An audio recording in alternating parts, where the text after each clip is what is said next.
Eric Malaloy pensava que estava apenas a fazer uma visita surpresa à escola da sua filha de 6 anos. Mas quando chegou à porta da sala de aula, ouviu uma voz que lhe gelou o sangue. Através da janela, viu a pequena Kate a tremer, com lágrimas a correrem-lhe pelo rosto, enquanto a professora se inclinava sobre ela com uma voz afiada como uma lâmina, humilhando-a diante de toda a turma. Isto não era disciplina, era crueldade. E quando Eric entrou naquela porta, a expressão em seu rosto mudou tudo. Em poucas horas, 200 Hells Angels cercaram o prédio. O que aconteceu a seguir abalou todo o distrito. Antes de continuarmos, inscreva-se no canal e diga-nos de onde está a assistir nos comentários. Aproveite a história. Eric Malaloy não era o tipo de homem que se assustava facilmente. Com 1,90 de altura, braços cobertos de tatuagens e uma barba que fazia estranhos atravessarem a rua, ele ganhou o apelido de Honest Iron Bear.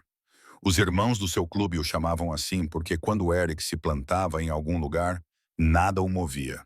Nem gangues rivais, nem o mau tempo em viagens longas e, certamente, nem os julgamentos das pessoas que viam o emblema nas suas costas e faziam suposições sobre quem ele era. Mas havia uma coisa neste mundo que podia abalar o urso de ferro até ao âmago, e era ver o medo nos olhos da sua filha. Kate tinha 6 anos, apenas 6. Ela tinha o cabelo castanho e macio da mãe e um sorriso que costumava iluminar todas as salas em que entrava. Costumava. Era isso que mantinha Eric acordado à noite, olhando para o teto do pequeno apartamento, ouvindo o zumbido da rodovia à distância e imaginando o que estava a perder. 3 meses atrás, Kate pulava da cama todas as manhãs, tagarelando sobre os amigos, sobre os livros que estavam a ler na aula, sobre os projetos de arte que queria mostrar a ele. Ela subia num banco na bancada da cozinha, ajudava-o a preparar o pequeno almoço e contava-lhe histórias elaboradas sobre aventuras imaginárias enquanto ele virava panquecas e fingia que os dragões eram reais. Aquelas manhãs pareciam ouro, como prova de que, apesar de tudo, apesar de a ter criado sozinho depois que a mãe dela foi embora, quando Kate tinha apenas 2 anos, ele estava a fazer algo certo. Mas, em algum momento, algo mudou. Começou pequeno. Kate demorava mais para sair da cama, movia-se mais devagar, seus olhos ficavam no chão com mais frequência do que deveriam. As histórias pararam. As risadas tornaram-se raras. Quando Eric perguntava sobre o dia dela na escola, ela respondia com uma única palavra. Tudo bem. Ok, nada. Sua mochila batia no chão com um peso que parecia inadequado para uma pessoa tão pequena, e ela se retirava para o quarto, fechando a porta suavemente atrás de si. Eric tentou tudo o que lhe ocorreu. Sentava-se com ela na hora de dormir, lia as suas histórias favoritas, fazia perguntas gentis. Alguém estava a ser mal com ela? Ela estava a sentir-se mal? A escola estava a ser muito difícil? Kate apenas balançava a cabeça, os seus pequenos dedos torciam a ponta do cobertor e ela sussurrava que estava tudo bem, mas o seu corpo contava uma história diferente. A maneira como os seus ombros se curvavam, a maneira como ela se assustava com ruídos repentinos, a maneira como ela se desculpava por coisas que não eram culpa dela, como deixar cair um lápis de cera ou pedir ajuda para alcançar algo numa prateleira alta. Aquela manhã tinha sido a pior até então. Eric a acordou gentilmente, como sempre fazia, esfregando as costas dela e dizendo que era hora de se preparar. Os olhos de Kate se abriram e, por um momento, ele viu algo que fez seu peito apertar. Pavor. Puro e inconfundível medo. Ela não discutiu, não reclamou. Apenas saiu da cama com a resignação de alguém que está a ir para um lugar onde não quer ir. Ao pequeno almoço, mal tocou no cereal. Eric sentou-se à sua frente na pequena mesa da cozinha, observando-a empurrar os Cheerios pela tigela, e sentiu aquele nó familiar de impotência apertar-lhe o estômago. Ele era um homem que resolvia problemas. Se a sua bicicleta avariava, ele desmontava-a até perceber o que estava errado. Se um irmão do clube precisava de ajuda, Eric aparecia com ferramentas, força física e tudo o que fosse necessário. Mas esta era a sua própria filha a sofrer bem à sua frente e ele não conseguia descobrir como ajudá-la. Estendeu a mão por cima da mesa e colocou a sua mão grande e calejada sobre a mão pequena dela. Kate, querida, fala comigo, por favor. O que se passa? Ela olhou para ele com aqueles grandes olhos tristes e ele percebeu que ela tentava encontrar as palavras certas. A boca dela abriu-se, fechou-se e abriu-se novamente. Então, ela apenas abanou a cabeça e sussurrou: Não sei, papá. Simplesmente não me sinto bem na escola. A mente de Eric disparou. Ele tinha falado com a professora dela na última reunião de pais, 2 meses antes. A senhora Dalton, uma mulher na casa dos 40 anos, com um sorriso forçado e uma maneira de falar que parecia um pouco controlada demais. Ela disse-lhe que Kate estava a ir bem academicamente, mas era quieta, não participava muito e parecia um pouco retraída. Eric mencionou a mudança de comportamento de Kate em casa e a senhora Dalton não deu importância. Provavelmente é apenas uma fase de adaptação, disse ela. Algumas crianças demoram mais tempo para se acostumar com ambientes estruturados. Dê tempo ao tempo, mas já se passaram meses e Kate não estava se acostumando. Ela estava se fechando. Eric a levou para a escola naquela manhã em sua caminhonete, o único veículo que ele possuía que não exigia capacete. Kate sentou-se no banco do passageiro, com a mochila agarrada no colo como um escudo, olhando pela janela para o céu cinzento de outubro. Ele parou na fila de entrega e observou outras crianças a saltar dos carros, animadas por ver os amigos a correrem em direção ao prédio com energia e vida. Kate desatou o cinto de segurança lentamente e Eric agarrou a mão dela antes que ela pudesse alcançar a maçaneta da porta. Ei, disse ele suavemente. Sabes que te amo mais do que qualquer coisa neste mundo, certo? Kate acenou com a cabeça, mas não olhou nos olhos dele. E sabes que se algo estiver errado, se alguém estiver a magoar-te ou a assustar-te, podes contar-me. Eu resolvo isso, prometo. Ela finalmente olhou para ele e havia algo na sua expressão que partiu o coração dele. Uma espécie de aceitação desesperada, como se ela quisesse acreditar nele, mas não achasse que ele pudesse ajudar. Ela inclinou-se e abraçou-o com força, e Eric segurou a sua menina, sentindo o seu pequeno corpo pressionado contra o seu peito, e tomou uma decisão naquele momento. Algo estava errado. Ele não tinha provas, não tinha detalhes, mas todos os instintos que ele aperfeiçoara ao longo de 43 anos de vida gritavam que a sua filha não estava bem. E se Kate não podia contar-lhe o que estava a lhe acontecer, então ele precisava de ver por si mesmo. Depois de Kate desaparecer pelas portas da escola, Eric ficou sentado na sua carrinha por um longo momento, com o motor ligado, a mente a trabalhar. Ele pegou no telemóvel e enviou uma mensagem ao seu capataz na oficina. Preciso de tirar um dia de folga. Motivos familiares. Depois, dirigiu-se para casa, vestiu uma camisa limpa, que não tinha o logótipo do clube, e decidiu dar a Kate algumas horas para se acomodar. Depois, voltaria para a escola. Levaria o lanche favorito dela, aqueles biscoitos de chocolate da padaria que ela adorava, e a surpreenderia. Talvez a levasse para almoçar fora, mas mais do que isso, prestaria atenção. Observaria. Veria o que realmente se passava naquele prédio onde a sua filha passava 7 horas por dia, parecendo cada vez mais um animal enjaulado. Eric não fazia ideia de que a sua visita surpresa revelaria algo que estava escondido à vista de todos há meses. Não fazia ideia de que, em poucas horas, faria uma chamada que mudaria tudo. E não fazia ideia de que, antes do pôr do sol daquela terça-feira comum, 200 dos seus irmãos estariam no estacionamento daquela escola, com os motores desligados, os braços cruzados, recusando-se a sair até que alguém respondesse pelo que tinham feito às crianças sob os seus cuidados.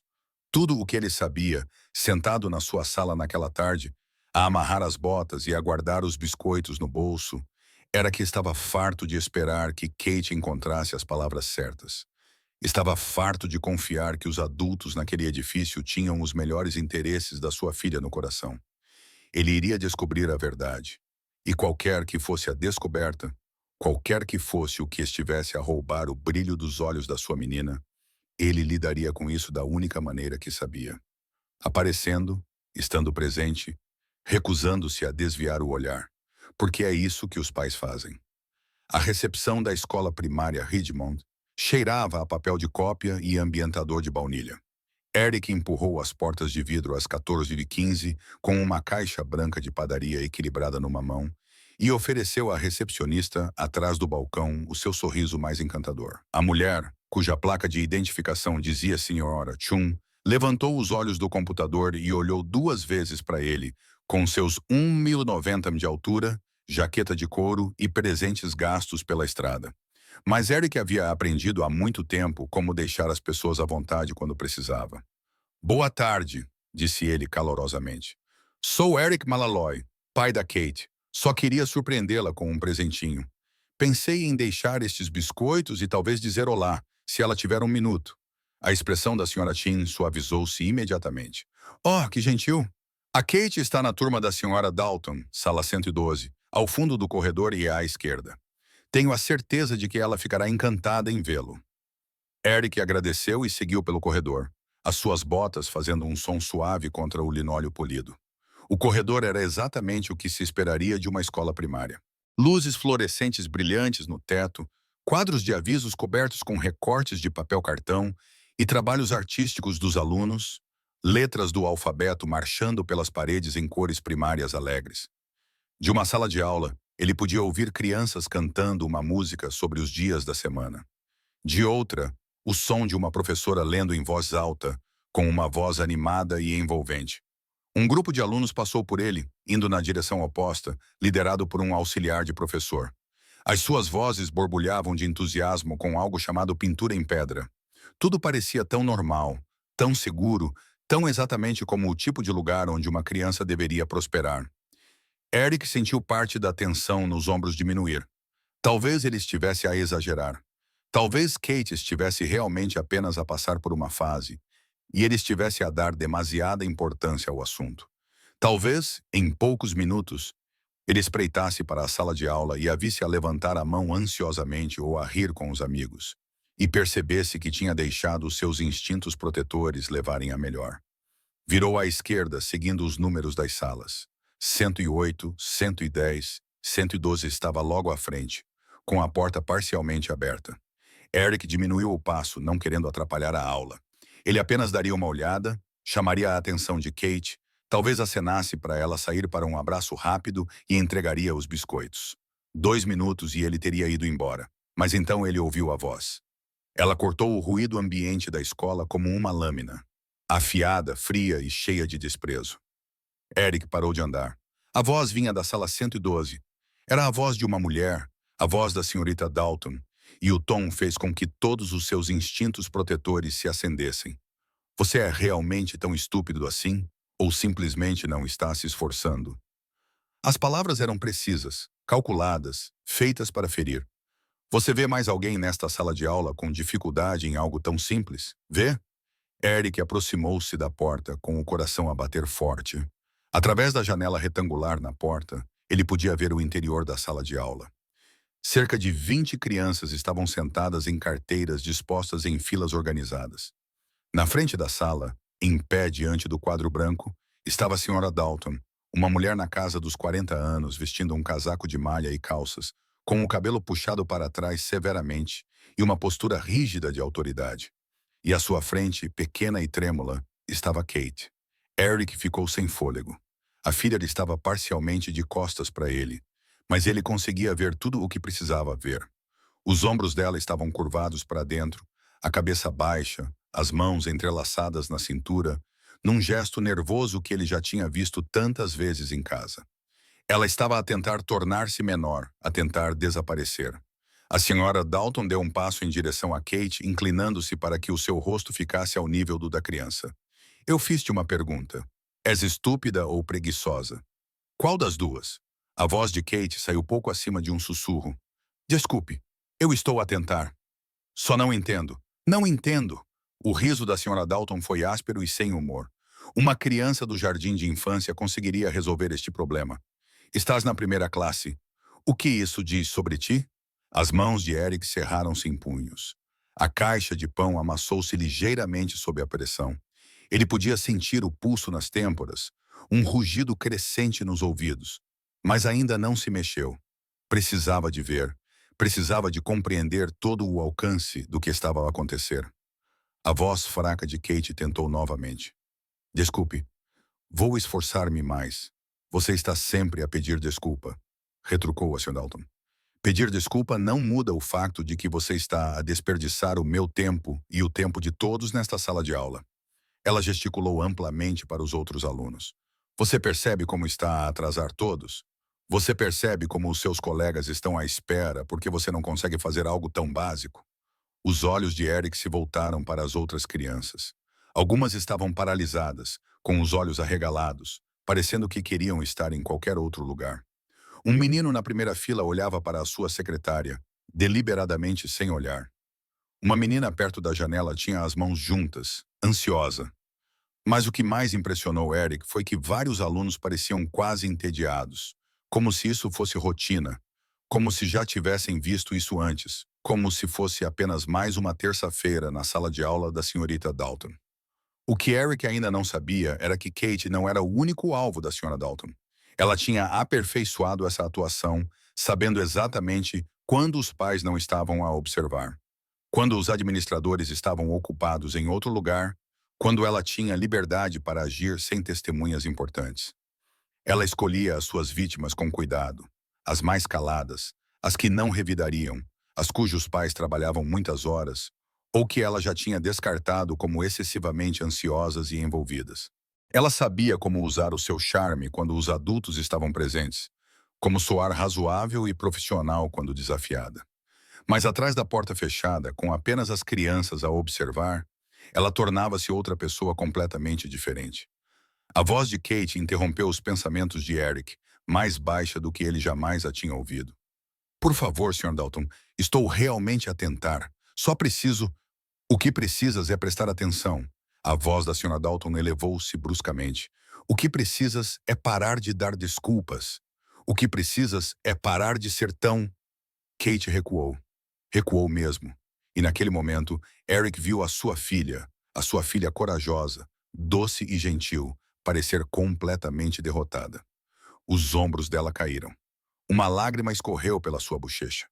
Ela sussurrou mais um pedido de desculpas, e a resignação absoluta na sua voz era o som de uma criança que tinha sido quebrada tantas vezes que já não acreditava que alguém a ajudaria.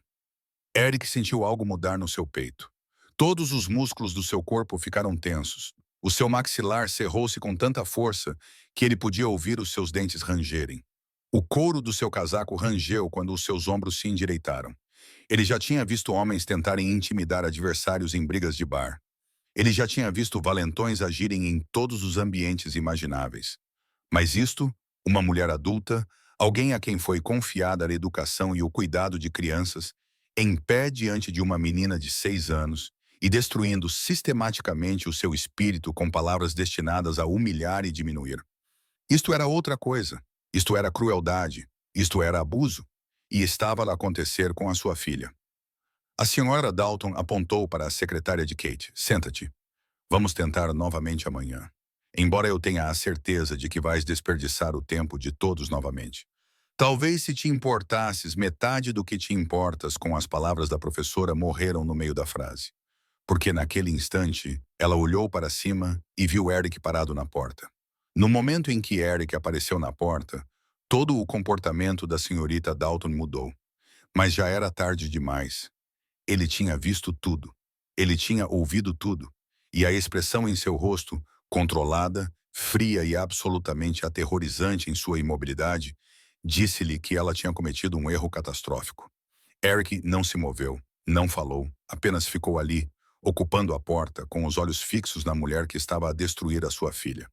O silêncio prolongou-se denso e sufocante. 20 crianças prenderam a respiração. A senhora Dalton endireitou-se, colocando a sua máscara profissional no lugar, mas as suas mãos a traíram. Elas tremiam ligeiramente enquanto ela alisava o casaco. Kate virou-se e viu o pai. O alívio inundou o seu rosto, seguido imediatamente por confusão e algo que parecia medo. Não dele, mas do que aconteceria agora. Os seus olhos encheram-se de lágrimas frescas. E Eric, olhando para o rosto da sua filhinha, tomou uma decisão. Ele entrou na sala de aula, passou pelas filas de crianças silenciosas e caminhou diretamente até Kate. Ele não olhou para a senhora Dalton, não reconheceu a sua existência. Simplesmente ajoelhou-se, colocou as suas mãos grandes gentilmente nos ombros da filha e falou com uma voz calma, firme e cheia de certeza absoluta. Pega na tua mochila, querida. Vamos embora. Kate moveu-se imediatamente, correndo para a sua secretária para pegar na mochila, com uma urgência que indicava a Eric que não era a primeira vez que ela queria fugir daquela sala. As suas pequenas mãos tentavam abrir o fecho das costas, enfiando papéis e um estojo com dedos trêmulos. Eric esperou, ainda ajoelhado, com uma mão pousada suavemente nas costas dela. Não disse mais nada. Não precisava. A sua presença por si só tinha mudado toda a atmosfera da sala de aula. A senhora Dalton recuperou a voz, embora soasse mais aguda do que antes, forçada com falsa autoridade. Senhor Malaloy, não pode simplesmente... Isto é altamente inadequado. Estamos no meio de uma aula. Se tem alguma preocupação, precisa marcar uma reunião através dos canais adequados. Eric levantou-se lentamente, a sua altura parecendo preencher a sala. Ele ainda não olhava para ela. Os seus olhos permaneciam fixos em Kate, que agora tinha a mochila nas costas e olhava para ele com uma expressão que lhe partia o coração. Esperança misturada com medo, misturado com alívio, tudo emaranhado. Ele se abaixou e pegou a mão pequena dela na sua grande. E só então ele voltou o seu olhar para a Sra. Dalton. Ele não gritou, não levantou a voz, não fez ameaças ou acusações. Ele simplesmente olhou para ela com olhos que tinham visto coisas difíceis na vida, olhos que podiam ler as pessoas até o seu âmago. E naquele olhar havia uma compreensão completa e total de exatamente quem ela era e o que ela tinha feito. O silêncio durou talvez 5 segundos, mas pareceu uma eternidade. O rosto da senhorita Dalton empalideceu, a boca abriu-se e depois fechou-se e Eric viu algo passar pela expressão dela que confirmou tudo o que ele precisava saber. Culpa. Ela sabia que tinha sido apanhada. Eric virou-se sem dizer nada e levou Kate até a porta, ainda segurando a mão dela. Atrás deles, a voz da senhorita Dalton elevou-se, agora defensiva, falando mais rápido. Eu estava a corrigir o comportamento dela. Isso foi tirado completamente do contexto. Você não entende a situação completa. Estas crianças precisam de estrutura e disciplina. E a era continuou a andar. Kate teve que dar passos rápidos para acompanhar o seu passo mais longo. Mas ela não reclamou, não fez perguntas. Ela apenas segurou a mão dele com força, como se fosse a única coisa sólida em seu mundo. Eles seguiram pelo corredor, passando pelos quadros de avisos alegres e pelas salas de aula cantantes, e Kate olhou para o pai com confusão e alívio estampados em seu pequeno rosto. Ela não compreendia totalmente o que estava a acontecer, mas compreendia uma coisa com absoluta certeza. Agora estava segura. O seu pai tinha vindo. O seu pai tinha visto, e tudo seria diferente. Eric empurrou a porta da secretaria com Kate ainda ao seu lado. A senhora Shin olhou para cima, surpreendida ao vê-los. Oh, já estão a sair? Preciso falar com o diretor, disse Eric. O seu tom era educado, mas não deixava margem para negociação. Agora, por favor. Algo na sua voz fez com que a senhora Shin pegasse no telefone imediatamente. Preciso de falar com a diretora, disse Eric. O seu tom era educado, mas não deixava margem para negociação. Agora, por favor. Algo na sua voz fez com que a senhora Shin pegasse imediatamente no telefone. Ela ligou para o gabinete da diretora, falou baixinho e depois apontou para uma porta com a placa Doutora Patricia Andrews, diretora. Eric acenou com a cabeça em agradecimento e guiou Kate até lá. A porta se abriu antes que ele pudesse bater, e uma mulher na casa dos 50 anos, com cabelos grisalhos e óculos de leitura presos por uma corrente, apareceu. A doutora Andrews tinha o sorriso ensaiado de alguém acostumada a lidar com as preocupações dos pais. Sr. Malaloy, está tudo bem? Sei que houve algum tipo de perturbação na sala de aula da Sra. Dalton. Eric olhou para Kate, que ainda segurava sua mão, com os olhos arregalados. Querida, preciso que te sentes aqui por alguns minutos. Está bem, ele apontou para uma cadeira no corredor, do lado de fora do escritório. Vou falar com a Dra. Andrews e depois vamos para casa. Estás segura, prometo.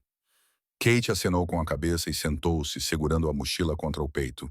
Eric observou-a por um momento, certificando-se de que ela estava confortável. Depois voltou-se para a diretora. Podemos falar em particular? Dentro do gabinete da doutora Hendrick, rodeado por certificados emoldurados e cartazes motivacionais sobre aprendizagem e crescimento, Eric ficou de pé em vez de se sentar.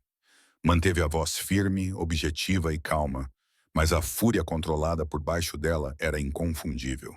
Descreveu exatamente o que tinha testemunhado. O tom que a senhora Dalton tinha usado, as palavras, a forma como Kate se tinha encolhido, as reações das outras crianças que sugeriam que isto era rotina. Ele não embelezou, não precisava. Os factos eram suficientemente condenatórios. A doutora Hendricks ouviu com uma expressão de preocupação que Eric imediatamente reconheceu como teatral. Quando ele terminou, ela cruzou as mãos sobre a secretária e deu-lhe um sorriso que pretendia ser tranquilizador, mas que soou condescendente. Senhor Malaloy, compreendo que esteja chateado. Qualquer pai ficaria, mas acho que pode haver algum mal-entendido aqui. A senhora Dalton é uma das nossas professoras mais experientes. Ela tem padrões elevados, sim, e pode ser firme. Mas isso é porque ela quer o melhor para os seus alunos. Às vezes, as crianças percebem a correção como crítica, quando na verdade é apenas justiça. Eu sei o que vi, Eric interrompeu calmamente. Aquilo não foi correção, foi abuso verbal. O sorriso da Dora Hendricks endureceu. Acho que essas são palavras muito fortes, Sr. Malaloy. Você testemunhou um breve momento fora de contexto. A gestão da sala de aula pode parecer dura para alguém que não está familiarizado com técnicas educacionais. A senhora Dalton provavelmente estava a implementar uma estratégia disciplinar destinada a... Ela chamou a minha filha de estúpida, disse Eric. A sua voz permaneceu calma, mas algo nos seus olhos fez a diretora se mexer na cadeira. Ela perguntou-lhe na frente de toda a turma se ela era estúpida ou preguiçosa. Ela disse-lhe que uma criança do jardim de infância poderia fazer o que ela não conseguia. Fez-lhe sentir-se inútil. A Dot Hendrick suspirou e Eric pôde ver o guião a formar-se na sua mente antes mesmo de ela falar. Tenho a certeza de que foi assim que se sentiu, mas os professores às vezes usam linguagem desafiante para motivar os alunos. É possível que a abordagem da senhora Dalton tenha sido um pouco mais direta do que o ideal, e certamente posso falar com ela sobre o seu tom, mas isto parece mais um mal-entendido do que algo malicioso. Tenho a certeza de que se nos sentarmos todos juntos... Não, disse Eric categoricamente. Não vamos nos sentar juntos. A minha filha não vai voltar para aquela sala de aula. A máscara profissional da diretora rachou ligeiramente, revelando irritação por baixo. Senhor Malaloy, não podemos simplesmente transferir alunos sempre que há um conflito de personalidade entre eles. Isto não é um conflito de personalidade, disse Eric. Isto é um adulto abusando de uma criança. E naquele momento, sentado em frente à Dora Hendricks e vendo-a minimizar o que ele tinha testemunhado, Eric compreendeu algo que lhe gelou o sangue. Isto era sistemático. A escola sabia, talvez não toda a extensão, talvez não todos os incidentes, mas sabia que a senhora Dalton tinha problemas. Sabia que os pais tinham preocupações e tinha feito a escolha de proteger a professora em vez das crianças. Mais tarde, Eric descobriria que estava certo. Outros pais tinham reclamado discretamente, com cautela, da maneira que os pais fazem quando não têm certeza se o que estão a ver é real ou se estão a ser superprotetores. Eles ouviram as mesmas coisas que Eric estava a ouvir agora. Falhas de comunicação tiradas do contexto, padrões elevados, disciplina rígida, mas justa. Uma mãe pressionou mais. Exigiu uma reunião e insistiu que o seu filho fosse transferido para outra turma.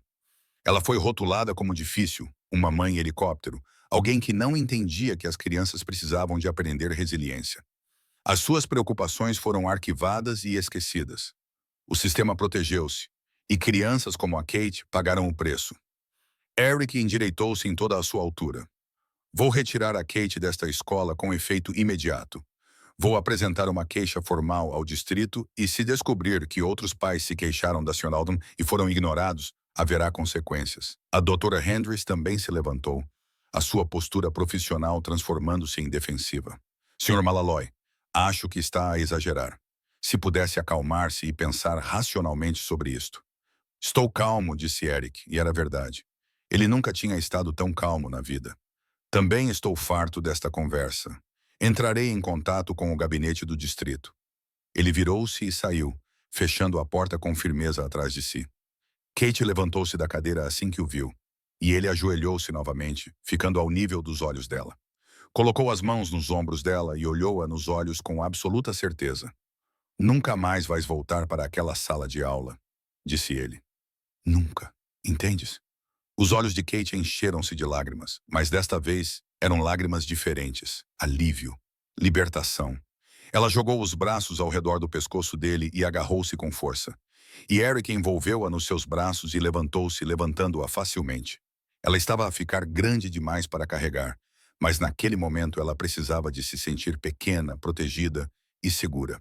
Então ele segurou-a com força enquanto saía do prédio, passando pela Srochum, que fingia estar ocupada com a papelada atrás das portas de vidro, e entrando na luz do sol da tarde. Eric saiu daquele escritório sabendo duas coisas com absoluta certeza.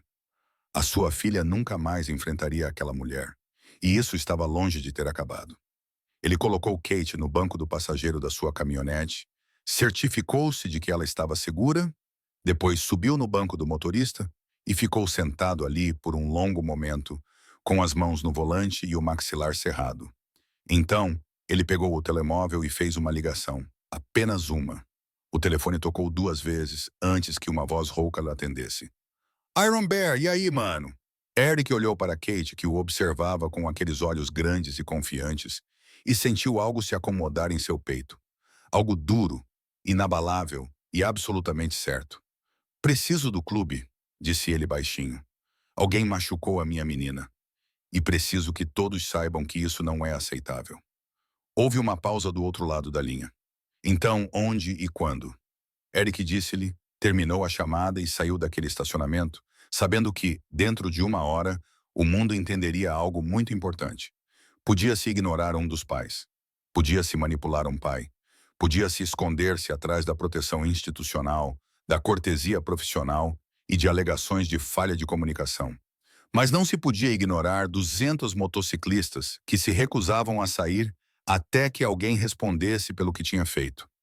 A voz que atendeu a chamada de Eric pertencia a Marcus Ripper Johnson, presidente do capítulo local dos Hells Angels nos últimos 12 anos.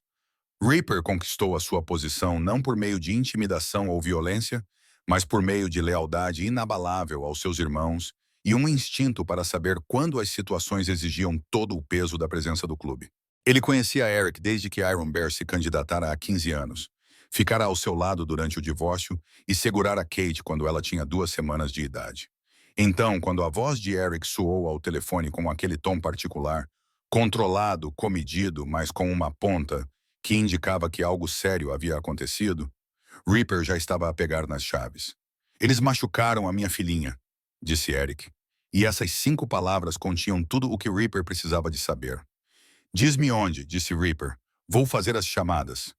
Eric deu-lhe a morada da escola primária Ridgemont e uma breve explicação. Professora a abusar verbalmente de Kate. A administração da escola a protegê-la. Outras crianças afetadas. Sistema falhando. Ripper ouviu sem interromper e, quando Eric terminou, houve uma pausa que poderia parecer hesitação para alguém que não conhecesse o clube. Mas Eric sabia melhor. Aquela pausa era a mente de Ripper já a trabalhar, já a planear, já a compreender o alcance do que isso exigia. Dá-me 20 minutos, disse Ripper. Então, Iron Bear, nós tratamos de ti. Nós tratamos da Katie. A chamada terminou e, imediatamente, o telefone de Ripper tornou-se um centro de comando. A primeira chamada foi para Thomas. Bulldog Martinez, o sargento de armas. 3 toques. Bulldog, preciso que espalhes a palavra. A filha do Iron Bear foi ferida na escola. O professor abusou dela. A administração encobriu o caso. Vamos para a escola primária Ridgemont. Todos compareçam, não é um pedido. Bulldog não fez perguntas. Não precisava de detalhes. O código era simples e absoluto. Não se toca nas nossas famílias. Não se magoa crianças. E quando um irmão pede apoio, comparece-se. Sem exceções, sem hesitação. Não diga mais nada, irmão. Vou mobilizar toda a gente. A mensagem espalhou-se pela Irmandade como fogo. Bulldog ligou para o seu grupo. Eles ligaram para os seus. Mensagens de texto foram enviadas em chats em grupo com linguagem simples e direta. Filha do Iron Bear. Situação na escola. Escola primária Ridgemont. 30 minutos. As respostas chegaram instantaneamente. A caminho. A sair agora. Estarei lá. Por toda a cidade. A chamada chegou aos irmãos no meio das suas vidas diárias.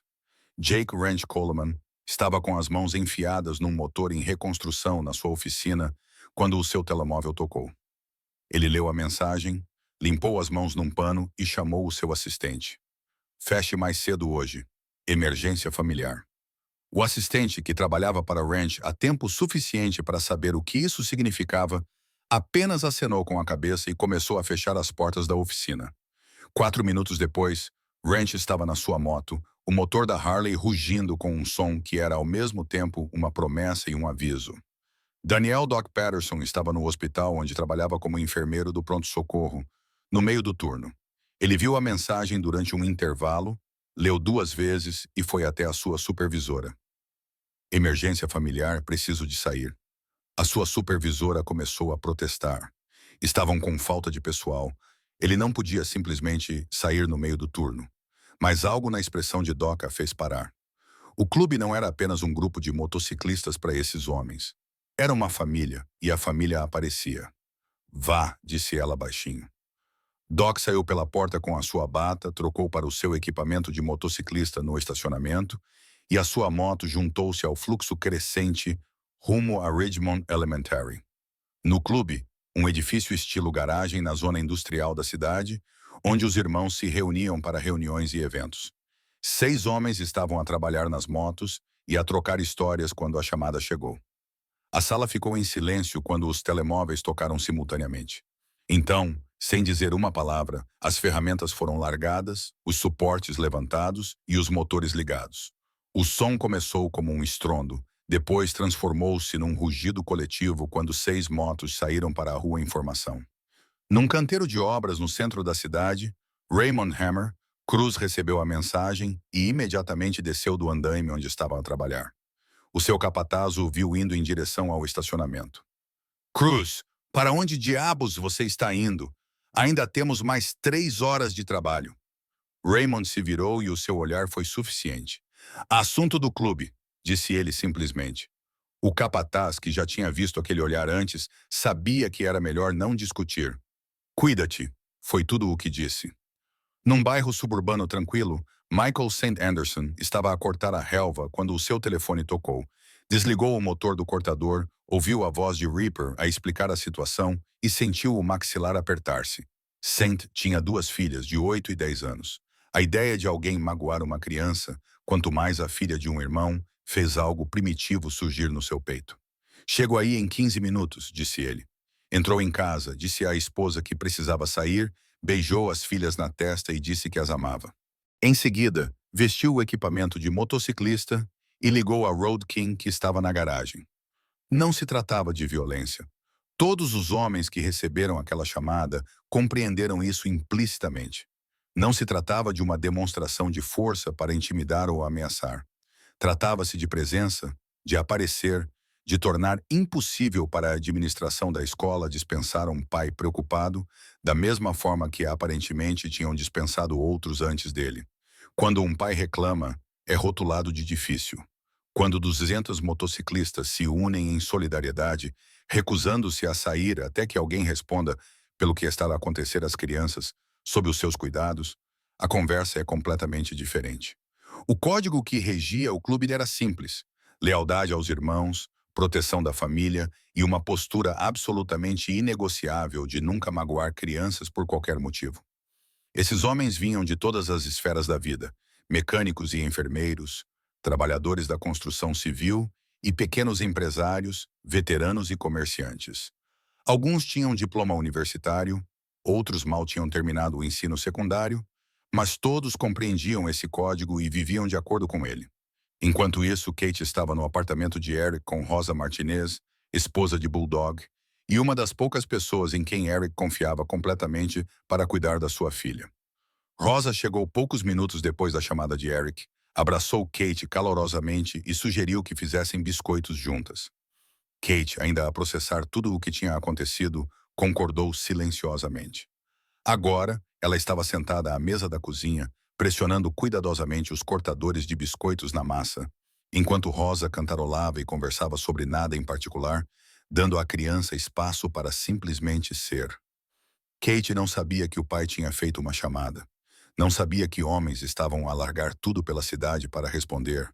Não sabia que dentro de uma hora, a escola onde ela tinha sofrido durante meses estaria cercada por pessoas que acreditavam que a sua dor era importante.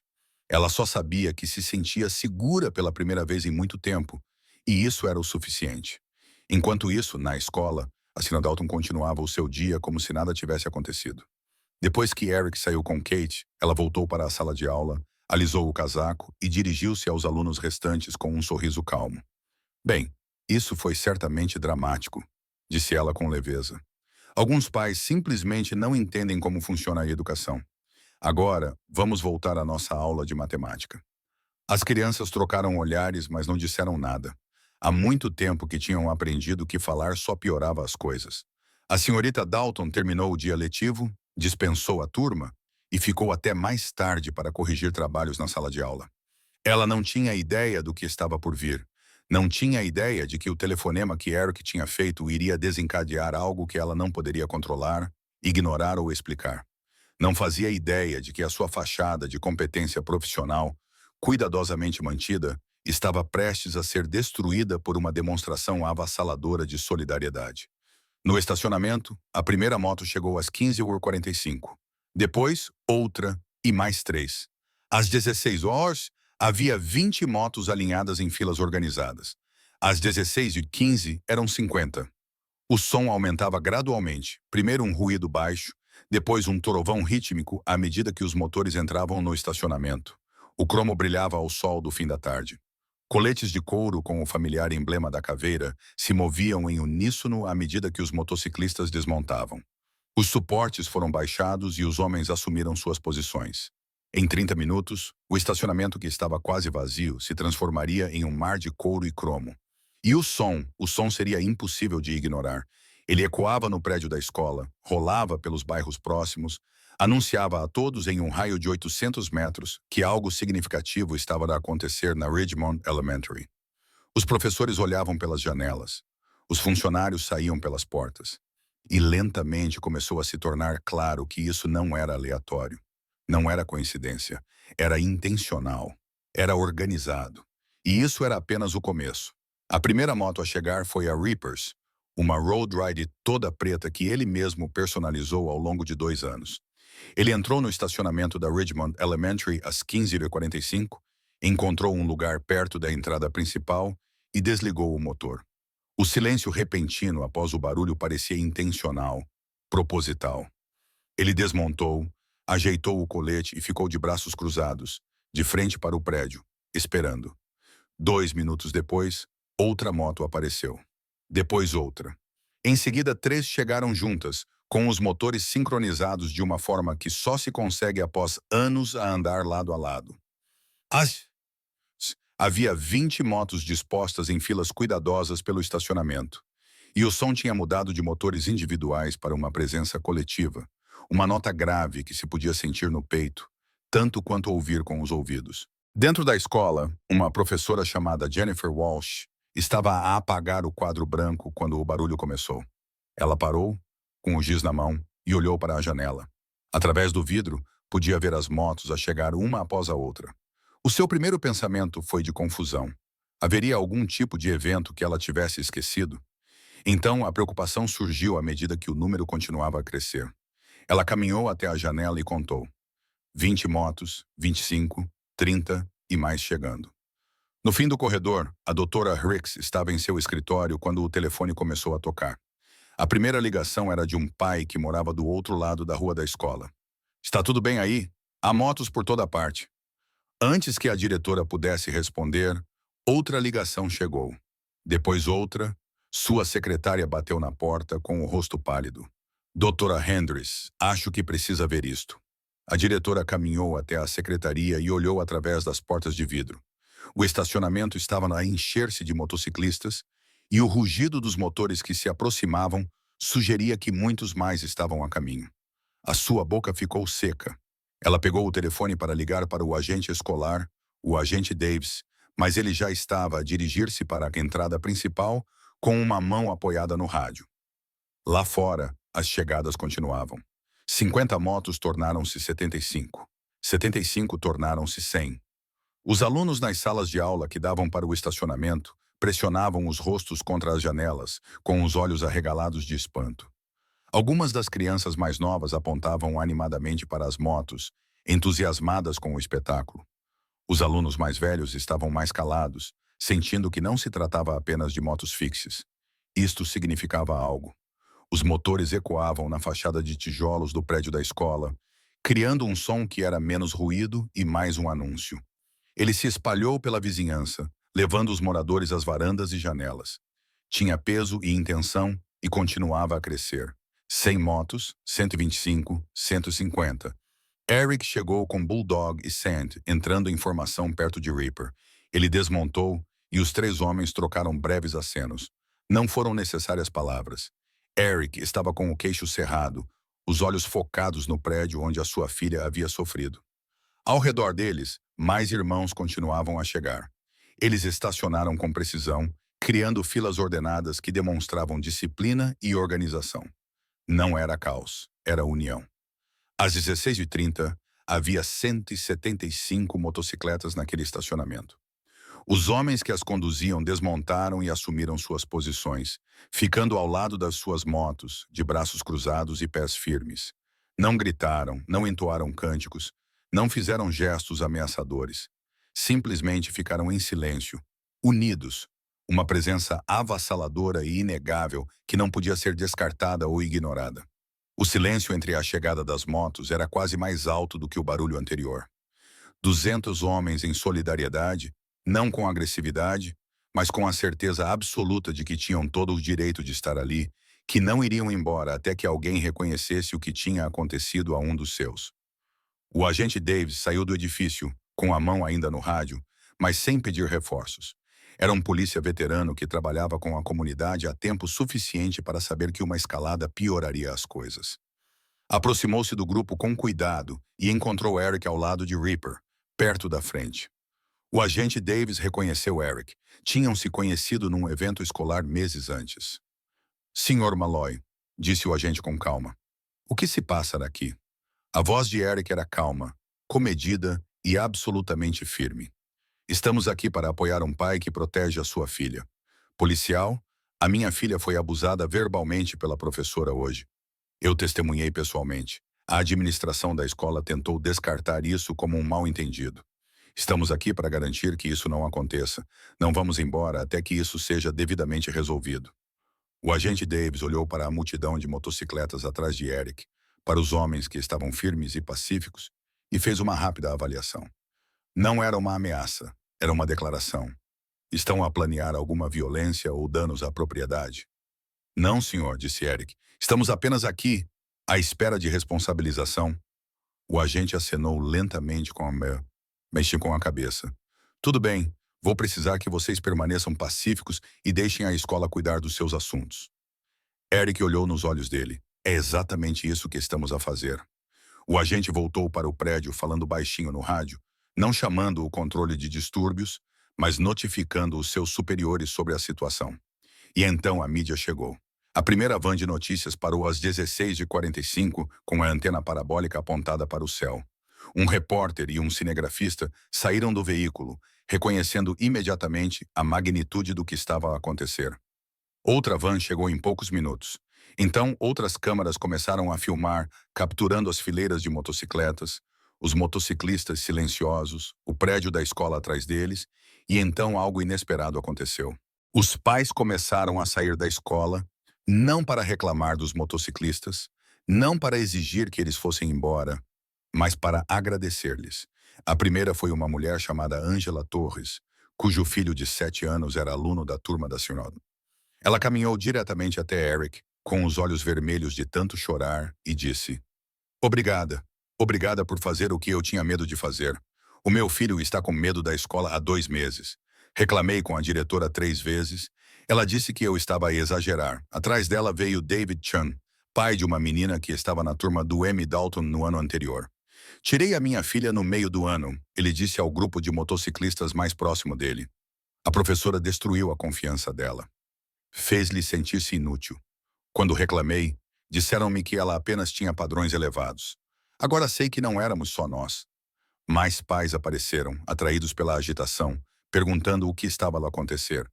Quando souberam por que os motociclistas estavam ali, Uma história após a outra veio à tona. Sarah Martinez, cujo filho tinha pesadelos sobre ir à escola. Robert Williams, cuja filha começou a ter ataques de ansiedade nas noites de domingo.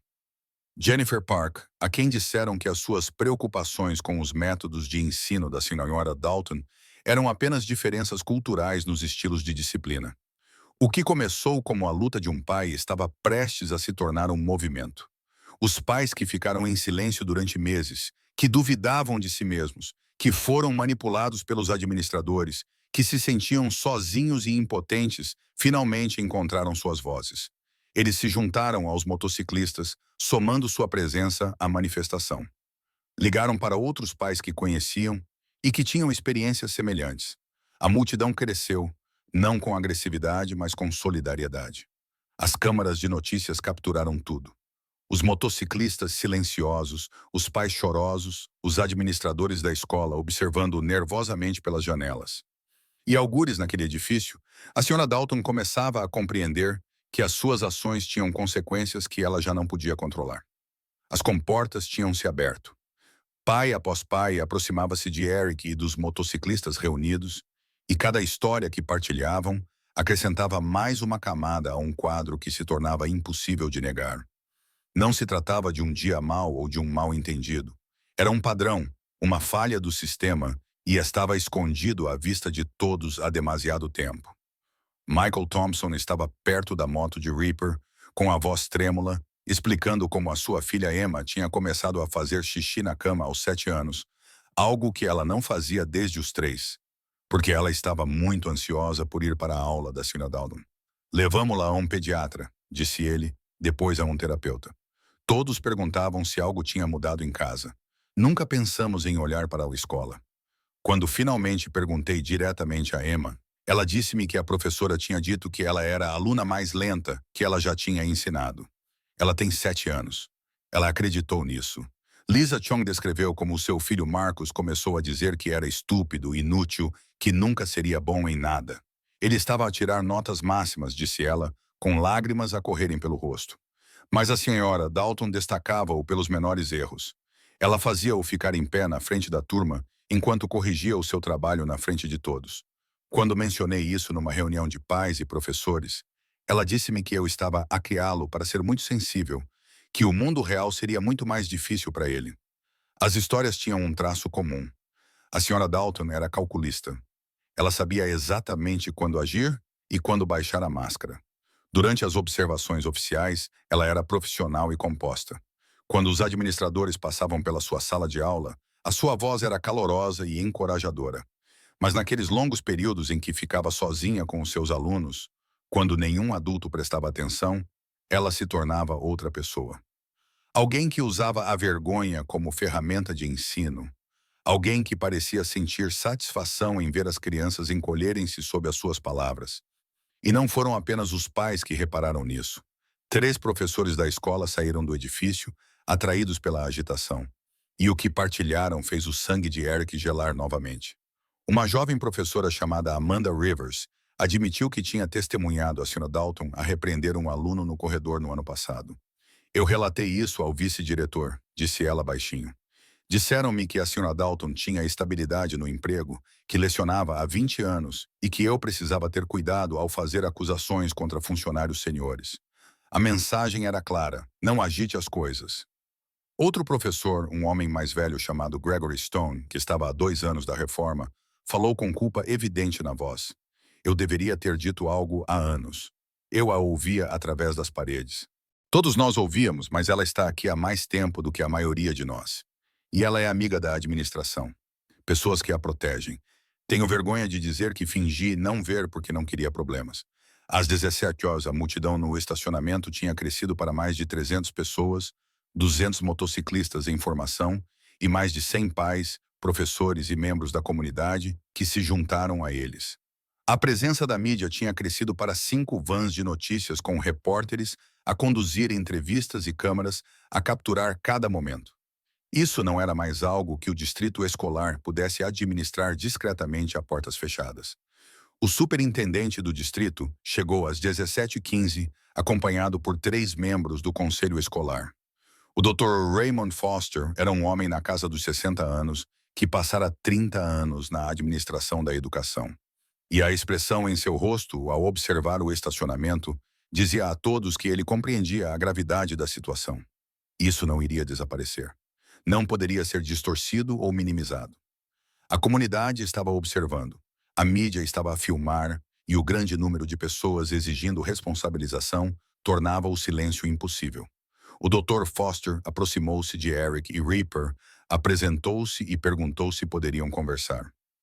A resposta de Eric foi firme. Tudo o que você tem a dizer pode ser dito aqui mesmo, na frente de todos. Não estamos interessados em conversas privadas ou reuniões a portas fechadas. Foi assim que esse problema ficou oculto por tanto tempo. O superintendente acenou com a cabeça, aceitando os termos. Em poucos minutos, uma reunião de emergência improvisada estava a acontecer ali mesmo, no estacionamento. O Dr. Foster, os membros do conselho escolar, o Dr. Hendricks e vários funcionários do distrito ficaram diante da multidão reunida enquanto os pais compartilhavam as suas experiências. Os motociclistas permaneceram exatamente onde estavam, testemunhas silenciosas garantindo que a responsabilização não pudesse ser evitada. A presença deles era um lembrete de que essa conversa estava de acontecer porque alguém finalmente se recusou a aceitar as desculpas do sistema. Um pai após o outro falou. Alguns estavam zangados, outros choravam. Todos partilharam variações da mesma história. Crianças a sofrer, queixas ignoradas. Um professor protegido por uma instituição mais preocupada em evitar responsabilidades do que em proteger os alunos. O padrão era inegável, as provas eram esmagadoras. E com as câmaras a filmar e os membros da comunidade a assistir, o distrito não teve outra escolha senão agir. O Dr. Foster limpou a garganta e dirigiu-se à multidão. A sua voz transmitia o peso de alguém que sabia que as suas palavras seriam repetidas no noticiário da noite. Com efeito imediato, a Sra. Dalton está a ser colocada em licença administrativa enquanto se aguarda uma investigação completa. Esta investigação será conduzida por uma empresa terceirizada sem qualquer ligação com o nosso distrito. Entrevistaremos alunos, pais e funcionários. Analisaremos as práticas em sala de aula e os registros de reclamações e tomaremos as medidas adequadas com base nas conclusões. Um murmúrio percorreu a multidão. Não era exatamente satisfação, mas um reconhecimento de que este era, pelo menos, um primeiro passo. Uma membro do conselho escolar, uma mulher chamada Patrícia Mendes, deu um passo à frente. Ela olhou diretamente para os pais. Nós falhamos com vocês. Nós falhamos com os seus filhos. E quero deixar claro que isto não se trata apenas de uma professora. Trata-se de um sistema que permitiu que as preocupações fossem ignoradas e as queixas fossem enterradas. Isso acaba hoje. Estamos a implementar mudanças imediatas nas políticas, câmaras obrigatórias em todas as salas de aula, avaliações psicológicas regulares para os alunos para identificar sinais de sofrimento emocional, uma linha direta anônima para pais e alunos e uma política de tolerância zero para qualquer forma de abuso emocional ou verbal. Eric ficou de braços cruzados, observando os funcionários fazerem as suas promessas. Ele não sorriu, não comemorou.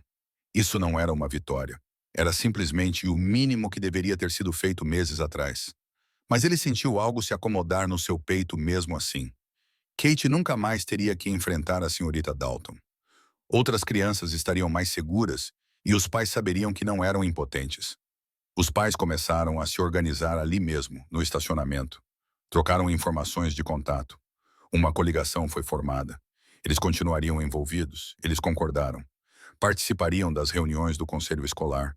Cobrariam do distrito o cumprimento das promessas feitas. Não se tratava mais apenas da senhorita Dalton. Tratava-se de garantir que o que aconteceu com seus filhos nunca mais acontecesse. Lembram-se das crianças que assistiram em silêncio enquanto Kate era humilhada? Elas também estavam assistindo agora. Algumas estavam dentro da escola, com os rostos colados às janelas, vendo a enorme multidão que se reunira porque os adultos finalmente acreditaram nelas. Outras estavam em casa, ouvindo dos pais que as pessoas tinham aparecido, que as suas histórias importavam, que a mudança estava a chegar. Elas estavam a aprender algo crucial. Os adultos podem protegê-las. Falar é importante. E elas não estão sozinhas. A resposta da escola foi rápida. Mas para Eric, o verdadeiro trabalho estava apenas a começar, porque a licença administrativa e as promessas de investigação eram apenas palavras até que fossem seguidas de ações. E Eric não tinha a intenção de deixar isso desaparecer da atenção do público até que uma mudança real e duradoura fosse implementada. Eric não esperou que a investigação fosse concluída ou que as reformas prometidas pelo distrito entrassem em vigor. Na manhã seguinte ao dia em que 200 motociclistas se reuniram naquele estacionamento, ele preencheu a documentação para retirar oficialmente Kate da Ridgemont Elementary. Não haveria volta. Não importava quais promessas fossem feitas ou quais mudanças fossem implementadas. Ele não arriscaria que a sua filha voltasse para um lugar onde ela havia aprendido a ter medo. A busca por uma nova escola começou imediatamente. Eric abordou-a com a mesma intensidade metódica que dedicava a tudo o que era importante. Pesquisou todas as escolas primárias a uma distância razoável, leu as avaliações dos pais, verificou as notas dos exames e os registros disciplinares e fez uma lista das 5 melhores candidatas. Mas não tomou a decisão sozinho. Levou Kate com ele para visitar cada escola, porque ela precisava de fazer parte dessa escolha. Ela precisava de sentir novamente algum controle sobre a sua própria vida. A primeira escola que visitaram era demasiado grande. Os corredores ecoavam com um barulho que fez Kate se aproximar ainda mais de Eric. A segunda tinha uma diretora calorosa, mas a sala de aula que observaram parecia caótica, de uma forma que parecia mais opressiva do que enérgica. A terceira parecia estéril, com regras demais afixadas em todas as paredes e crianças sentadas em silêncio perfeito, o que não parecia natural para crianças de 6 anos. Mas a quarta escola, a Riverside Elementary, pareceu diferente no momento em que entraram. Era menor, situada num bairro com ruas arborizadas e um parque infantil que tinha sido claramente projetado a pensar nas crianças, em vez de preocupações com responsabilidades legais. A diretora, a Sra. Leonor Martinez, cumprimentou-os pessoalmente e não perguntou por que estavam a mudar a meio do ano. Simplesmente deu-lhes as boas-vindas e ofereceu-se para lhes mostrar a escola. Observaram uma sala de aula do primeiro ano ministrada pela Sra. Sarah Chun, uma jovem professora com cerca de 30 anos, olhos gentis e uma voz suave, mas que ainda assim transmitia autoridade. Eric observou atentamente enquanto a senhorita Chun trabalhava com os seus alunos. Quando um menino teve dificuldade com um problema de matemática, ela ajoelhou-se ao lado da sua mesa e trabalhou com ele pacientemente, sem nunca fazê-lo sentir-se inadequado.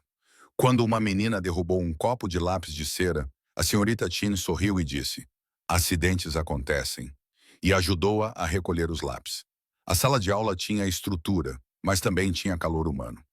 As crianças levantavam as mãos ansiosamente, não por medo, mas por entusiasmo genuíno em participar. Kate também observava, parada perto do pai, com a mãozinha segurando a dele. Eric olhou para baixo e viu algo na expressão dela que não via há meses. Uma esperança cautelosa. Após a observação, a Sra. Martinez perguntou a Kate se ela gostaria de ver a sala de artes. Kate assentiu timidamente e quando entraram no espaço iluminado, cheio de pinturas e esculturas dos alunos, seus olhos se arregalaram. Um professor estagiário estava a ajudar um grupo de crianças a trabalhar com argila, e as suas risadas enchiam a sala. Eric matriculou Kate naquela tarde. O seu primeiro dia na escola primária Riverside seria na segunda-feira seguinte, e ela acordou naquela manhã com uma expressão que Eric reconheceu. Nervosismo misturado com curiosidade. Não o medo que ele tinha visto antes, mas a ansiedade natural que qualquer criança sente ao começar em um lugar novo. Ele preparou o seu pequeno almoço favorito, rabanada com morangos, e conversaram sobre o que esperar. "Se algo parecer errado, avisa-me imediatamente", disse ele. "Prometes?" Kate prometeu. A Sra. Chun cumprimentou Kate na porta da sala de aula com um sorriso caloroso que chegava aos olhos. "Bom dia, Kate. Estou muito feliz por te ter conosco. Guardei um lugar para ti ao lado da Maya. Ela também adora desenhar, e achei que vocês duas poderiam se tornar amigas." Kate olhou para o pai, insegura, e Eric acenou com a cabeça, encorajando-a. A voz da Sra. Chin era genuína, sem pressa, fazendo Kate sentir-se bem-vinda, em vez de processada. A diferença foi imediata e profunda. Quando Eric foi buscar Kate naquela primeira tarde, ela estava a falar. Realmente a falar. Não respostas de uma palavra, mas frases completas sobre a menina chamada Maya, que partilhou os seus lápis de cor, sobre a história que a senhora Chun leu, sobre o projeto de ciências que estavam a começar sobre borboletas. A sua voz ainda trazia alguma hesitação, algum cuidado, mas por baixo havia algo que estava a faltar: envolvimento com o mundo à sua volta. No final da primeira semana, Kate estava a sorrir novamente. Sorrisos reais que iluminavam todo o seu rosto. Ela chegou a casa com desenhos que tinha feito durante o tempo livre, borboletas e arco-íris e bonecos de palito de mãos dadas. Ela falava dos seus colegas de turma pelo nome. Ela perguntou se a Mia podia vir brincar. E quando Eric perguntou sobre o seu dia, ela tinha histórias para contar. Uma noite, cerca de 2 semanas depois de ela ter começado a frequentar a Riverside, Eric sentou-se à mesa da cozinha a ajudar Kate com os trabalhos de casa. Era uma ficha simples sobre padrões, e Kate trabalhou nela com confiança, cantarolando baixinho para si mesma. Quando terminou, olhou para ele com aqueles grandes olhos castanhos e disse: Papá, gosto da minha nova escola. A senhora Tina é muito simpática. Ela nunca grita conosco. Eric sentiu a garganta apertar. Fico feliz, querida. Mereces uma professora que seja gentil contigo. Kate ficou em silêncio por um momento, depois disse algo que quase o partiu. Sou antiquada? Eu achava que era má em tudo, mas a senhora Chin diz que sou boa em muitas coisas. Ela diz, todos aprendem de maneira diferente e isso é normal. Eric estendeu a mão sobre a mesa e segurou a mãozinha dela. Tu nunca foste má em nada, Kate. Aquela professora estava errada. O problema era ela, não tu. Tu entendes isso? Kate assentiu lentamente, processando a informação. Acho que sim. Ela fez uma pausa e acrescentou. Já não tenho medo de ir à escola. Aquelas 7 palavras valeram tudo. Valeram o confronto. Valeram enfrentar a administração. Valeram chamar 200 dos seus irmãos para garantir que alguém ouvisse. Eric puxou Kate para um abraço e segurou-a com força. E por cima do ombro dela, ele piscou as lágrimas que não deixaria cair até que ela adormecesse mais tarde naquela noite. Algumas semanas depois, numa manhã de sábado, quando estavam a fazer panquecas juntos, e Kate falava animadamente sobre a sua próxima visita de estudo ao Museu de Ciências, Eric virou-se para ela enquanto virava a massa e disse: Sabes que estás segura, certo? Sempre. Aconteça o que acontecer, vou sempre proteger-te. Kate levantou os olhos de onde estava a pôr a mesa e acenou com a cabeça séria. Eu sei, papá. Ela caminhou até ele e envolveu os braços em torno da cintura dele num abraço espontâneo. Porque você veio quando eu precisei. E lá estava, o momento de catarse completa. Kate compreendeu agora que não tinha sido abandonada no seu sofrimento. Que quando ela não conseguia encontrar as palavras para explicar o que estava errado, o pai tinha percebido mesmo assim. Que ela era importante o suficiente para alguém lutar por ela. Que ela era digna de proteção, amor e segurança. Eric ajoelhou-se ao nível dela, ainda com a espátula de panquecas na mão, e olhou nos seus olhos. Sempre, disse ele. Eu sempre virei quando precisares de mim. Kate sorriu, aquele sorriso brilhante e genuíno que ele pensava que nunca mais veria, e abraçou-o com mais força. As panquecas na frigideira começaram a fumegar ligeiramente, e ambos riram quando Eric se apressou a virá-las. Mas o momento ficou gravado na sua memória. A sua filha estava a curar-se. Ela estava a redescobrir a alegria, a confiança e o simples prazer de ser criança. Estava-lhe a aprender que o mundo podia ser seguro, que os adultos podiam ser confiáveis, que a sua voz importava.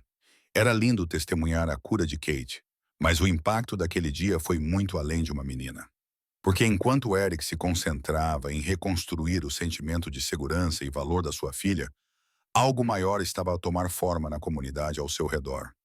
Algo que mudaria a forma como todo um distrito pensava sobre a proteção das crianças e como centenas de famílias compreendiam o seu próprio poder de exigir responsabilidade. A investigação durou 6 semanas. 6 semanas durante as quais uma empresa independente entrevistou mais de 40 alunos que tinham frequentado as aulas da Sra. Dalton nos últimos 3 anos, juntamente com pais, funcionários atuais e antigos e administradores. O que descobriram foi pior do que qualquer pessoa tinha reconhecido publicamente. O relatório da investigação divulgado ao Conselho Escolar e tornado público sob pressão da coligação de pais documentavam um padrão de abuso emocional que se estendia por anos. 17 queixas formais separadas tinham sido apresentadas sobre os métodos de ensino da Sra. Noró, queixas que tinham sido minimizadas, rejeitadas ou arquivadas discretamente sem qualquer ação significativa. As conclusões foram inequívocas.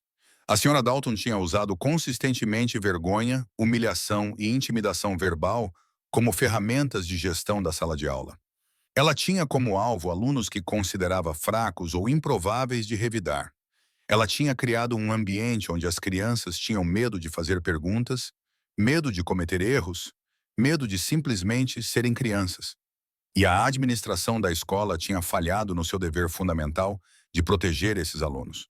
O Conselho Estadual de Padrões de Ensino suspendeu a licença de professora da Sra. Dalton, enquanto aguardava uma revisão completa. Ela não voltaria a nenhuma sala de aula enquanto o conselho determinasse se a sua licença deveria ser revogada permanentemente. Para as famílias que sofreram com os seus métodos, não era exatamente justiça, mas era responsabilização. Era a validação de que o que elas haviam vivenciado e o que os seus filhos haviam suportado era real, errado e inaceitável. Mas o impacto foi muito além do destino de uma professora. O distrito escolar, enfrentando intenso escrutínio público e a possibilidade muito real de processos judiciais, implementou mudanças radicais nas políticas em todas as 43 escolas do distrito. Sistemas de câmaras obrigatórios foram instalados em todas as salas de aula, com as imagens revistas regularmente pelos administradores e disponíveis aos pais mediante solicitação. As câmaras não tinham como objetivo criar uma cultura de vigilância. Elas tinham como objetivo a transparência e a proteção tanto dos alunos quanto dos professores. Avaliações psicológicas regulares tornaram-se padrão para todos os alunos, não como punição ou estigma, mas como exames de rotina de bem-estar. Conselheiros treinados para reconhecer sinais de sofrimento emocional passaram a se reunir com as crianças individualmente ao longo do ano, criando espaços seguros onde elas podiam expressar preocupações que talvez não compartilhassem com os pais ou professores. Uma linha direta anônima foi criada, funcionando 24 horas por dia, dando aos alunos e pais uma maneira de relatar problemas sem medo de retaliação. Mais significativamente, o distrito adotou uma política de tolerância zero para abuso emocional e verbal. A política era clara e específica. Professores que usassem vergonha, humilhação ou intimidação enfrentariam suspensão imediata e possível demissão, sem proteções de estabilidade no emprego, sem segundas oportunidades quando o bem-estar das crianças estivesse em risco. A mensagem era inequívoca. Proteger os alunos estava em primeiro lugar. Outras famílias também começaram a fazer mudanças. 2 meses após a manifestação no estacionamento, 12 famílias transferiram os seus filhos da Ridgemont Elementary para escolas onde se sentiam mais seguras. Outras permaneceram, mas envolveram-se ativamente na supervisão da escola, participando em reuniões do conselho, fazendo voluntariado nas salas de aula e marcando presença. Os dias de confiança passiva nas instituições tinham acabado. Os pais aprenderam que tinham poder quando se uniam. A coligação de pais que se formou espontaneamente naquele estacionamento não se dissolveu após o fim da crise imediata. Angela Torres, David Schoen e outros 5 pais criaram um grupo formal de defesa chamado Voices for Safe Schools, Vozes por Escolas Seguras. Participaram em todas as reuniões do conselho escolar, monitorizaram a implementação de novas políticas e criaram uma rede onde os pais podiam partilhar preocupações e apoiar-se mutuamente. Tornaram-se uma presença permanente de vigilância, garantindo que o distrito cumprisse as suas promessas. E então a história tornou-se viral. O que começou como uma notícia local, 200 motociclistas a aparecer numa escola primária, chamou a atenção da mídia nacional. As principais redes de notícias pegaram a história. Ela foi partilhada milhões de vezes nas redes sociais. Pessoas em todo o país viram as imagens daqueles homens em silêncio, em solidariedade a um pai que protegia a sua filha. E algo nisso ressoou profundamente. A história se espalhou porque tocou em algo universal.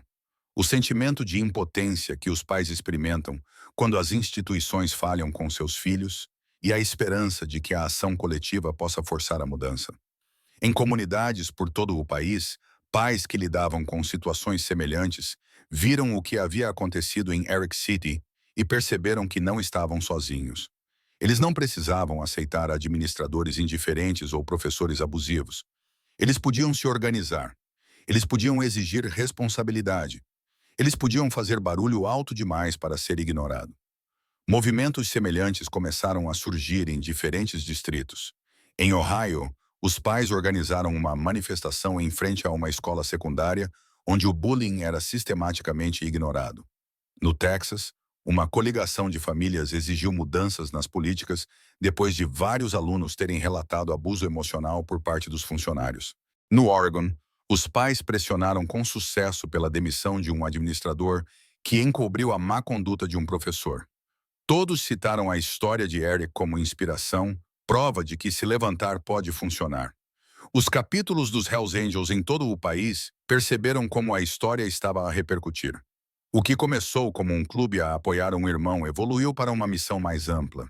Grupos em todo o país começaram a fazer parcerias com organizações de defesa da criança, oferecendo a sua presença e apoio a famílias que travavam batalhas semelhantes.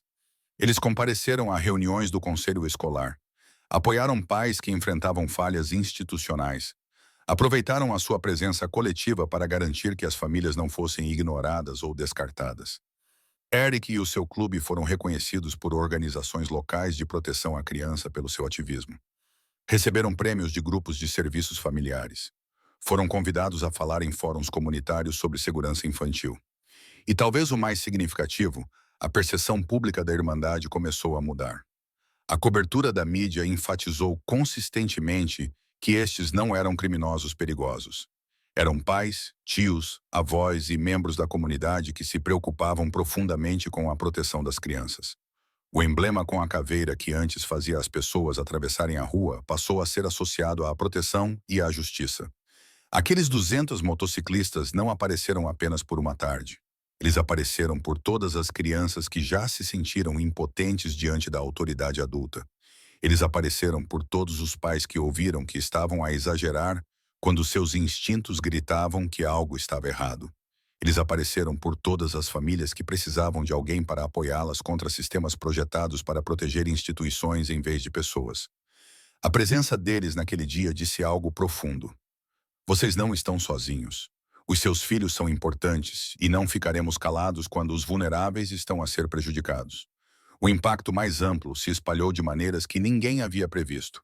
Distritos escolares e condados vizinhos revisaram as suas próprias políticas e descobriram que elas eram insuficientes. Legisladores estaduais apresentaram projetos de lei reforçando as proteções para os alunos e medidas de responsabilização para os educadores. Conferências nacionais de educação adicionaram sessões sobre a prevenção do abuso emocional nas salas de aula. A conversa mudou de se o abuso verbal nas escolas era um problema para como preveni-lo sistematicamente. Eric assistiu a tudo isso se desenrolar com uma mistura de satisfação e humildade. Ele nunca teve a intenção de iniciar um movimento. Simplesmente se recusou a aceitar que o sofrimento da sua filha fosse normal ou aceitável. Mas essa recusa, amplificada pela solidariedade do seu irmão e pela resposta da comunidade, criou algo maior do que qualquer um deles. Lembrou às pessoas que a mudança é possível, que uma pessoa que se levanta pode inspirar outras, que as comunidades têm poder quando decidem usá-lo. Se acredita que uma pessoa pode fazer a diferença, que as comunidades podem exigir o melhor para os seus filhos, então compreende por que é que esta história é importante. Se opõe a qualquer pessoa que abuse do poder sobre pessoas vulneráveis, se acredita que o silêncio protege os predadores, enquanto falar protege as crianças, então sabe por que é que 200 motociclistas apareceram naquele dia. Partilhe esta história com alguém que precise de a ouvir. Faça-os saber que não são impotentes. Mostre que a voz deles importa e que quando as pessoas se unem, as instituições têm de ouvir. 6 meses depois de 200 motocicletas terem enchido aquele estacionamento, Eric estava sentado na sua sala de estar a ser entrevistado por um jornalista que escrevia uma reportagem sobre o que tinha acontecido. O repórter perguntou-lhe se ele se sentia um herói, se estava orgulhoso por ter desencadeado um movimento nacional. Eric abanou a cabeça com um leve sorriso que não demonstrava arrogância, apenas certeza. Eu apenas fiz o que qualquer pai faria. disse ele. Quando o seu filho está a sofrer, não pensa em movimentos ou cobertura da mídia. Pensas em mantê-los em segurança. É isso. Era tudo o que eu estava a tentar fazer. Mas a verdade era mais complexa do que essa simples afirmação sugeria. Porque, embora Eric tivesse realmente feito o que qualquer pai deveria fazer, a maioria dos pais na sua posição tinha sido convencida pelos sistemas e administradores de que os seus instintos estavam errados, que estavam a exagerar, que o problema era, de alguma forma, com eles ou com os seus filhos, e não com os adultos em posições de autoridade. O que tornava Eric diferente não era o facto de amar a sua filha mais do que outros pais amavam os seus filhos. Era o facto de se recusar a deixar que alguém o manipulasse para duvidar do que tinha visto com os seus próprios olhos. Kate, agora com 7 anos e a prosperar na escola primária Riverside, tinha a sua própria perspectiva sobre o que tinha acontecido. Quando questionada por um psicólogo infantil durante uma avaliação de rotina sobre como se sentia em relação àquela época da sua vida, ela pensou cuidadosamente antes de responder. Eu estava muito triste na minha antiga escola, disse ela. Eu achava que havia algo de errado comigo, mas o meu pai me mostrou que a professora estava errada, não eu. E agora eu sei que se algo me faz sentir mal, devo contar a alguém, porque os adultos vão ouvir. Essa mudança na compreensão de uma criança que acreditava ter um defeito fundamental para uma criança que entendeu que merecia ser tratada com respeito foi talvez o resultado mais importante de tudo o que aconteceu. Kate agora estava confiante. Ela levantava a mão na aula sem medo. Fazia perguntas quando não entendia alguma coisa. Fazia amigos facilmente e ria com frequência. A menina que costumava pedir desculpas por existir redescobriu a alegria de simplesmente ser criança. As lições daquela tarde de outubro foram muito além da experiência de uma família. Para os pais de todo o mundo que ouviram essa história, a mensagem foi clara e urgente. Nunca presuma que seus filhos estão bem só porque eles dizem que estão. Olhe mais a fundo. Preste atenção às mudanças de comportamento, à relutância que parece desproporcional, às maneiras como as crianças se fecham quando algo está errado. Faça perguntas mesmo quando não obtiver respostas. Confie nos seus instintos, especialmente quando as instituições dizem que você está errado, porque você conhece o seu filho melhor do que qualquer administrador, qualquer professor, qualquer especialista que o vê por algumas horas num ambiente estruturado. Os pais são poderosos quando se unem. Isso não é um clichê ou um pensamento otimista. É um facto comprovado. Um pai a reclamar pode ser descartado como difícil ou superprotetor. Dois pais podem ser descartados como coincidência. Mas quando dezenas de pais se unem, recusando-se a ser silenciados, recusando-se a aceitar desculpas institucionais, exigindo responsabilidade e mudança, os sistemas têm de responder. A voz coletiva não pode ser ignorada da mesma forma que as vozes individuais podem ser minimizadas. Os sistemas podem mudar quando as pessoas exigem responsabilidade. As câmaras nas salas de aula, os sistemas de denúncia anônima, as políticas de tolerância zero, as avaliações regulares de bem-estar. Nenhuma dessas mudanças aconteceu porque os administradores decidiram de repente fazer melhor. Aconteceram porque uma comunidade se recusou a aceitar o status quo. Aconteceram porque os pais se organizaram e permaneceram organizados, porque compareceram a todas as reuniões e tornaram a sua presença impossível de ignorar. Porque compreenderam que as promessas iniciais não significam nada sem uma pressão sustentada para garantir o cumprimento. E no centro de tudo isso estava um princípio que nunca deveria ter precisado de defesa, mas claramente precisou. As crianças merecem segurança, respeito e dignidade. Estes não são privilégios a serem conquistados por meio de comportamento perfeito ou desempenho acadêmico. São direitos fundamentais que toda criança possui simplesmente por ser humana. Nenhum professor tem o direito de menosprezar, humilhar ou abusar emocionalmente de um aluno, independentemente do seu tempo de serviço, experiência ou filosofia educacional. Nenhuma instituição tem o direito de priorizar a sua própria reputação em detrimento do bem-estar das crianças sob os seus cuidados. Estas verdades são inegociáveis. O vínculo entre Eric e Kate ficou mais forte com a aprovação, forjado no fogo da crise, e reforçado pela certeza de que podiam contar um com o outro. Com certeza. Agora tinham noites de cinema nas sextas-feiras, uma tradição que começou como uma forma de ajudar Kate a relaxar e se tornou algo que ambos esperavam ansiosamente. Cozinhavam o jantar juntos na maioria das noites. Kate ficava em cima do seu banquinho no balcão, a conversar sobre o seu dia, enquanto Eric cortava legumes e ouvia.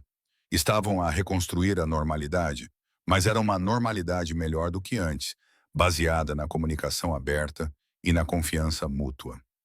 Numa típica tarde de terça-feira, vários meses depois de tudo ter mudado, Eric estava na beira do recreio da escola primária Riverside a observar Kate durante o intervalo.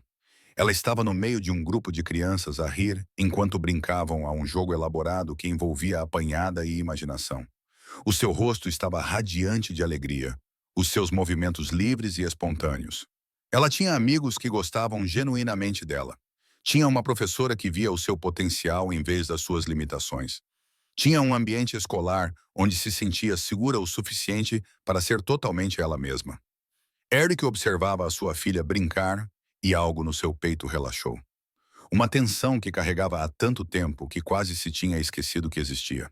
Ela ia ficar bem, melhor do que bem. Ela ia crescer sabendo que a sua voz era importante, que podia confiar nos adultos para a proteger, que era digna de respeito e gentileza. O trauma da sala de aula da senhora Dalton sempre faria parte da sua história, mas não a definiria.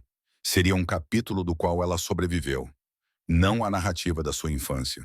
Às vezes, a coisa mais corajosa que se pode fazer é aparecer, não com planos perfeitos ou compreensão completa, mas simplesmente com a vontade de estar presente e prestar atenção.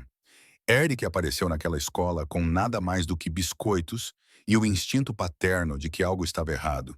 Ele não sabia o que iria encontrar. Não tinha planeado que 200 irmãos se juntassem a ele. Não tinha previsto iniciar um movimento, mudar políticas ou inspirar famílias em todo o país. Ele apenas apareceu. E às vezes, quando aparecemos, descobrimos que não estamos sozinhos. Descobrimos que outras pessoas têm as mesmas preocupações, travam as mesmas batalhas, sentem a mesma frustração com sistemas que protegem a si mesmos em vez dos vulneráveis. Descobre que a sua voz individual, quando se junta a outras, se torna poderosa o suficiente para exigir mudanças e forte o suficiente para garantir que essas mudanças realmente aconteçam.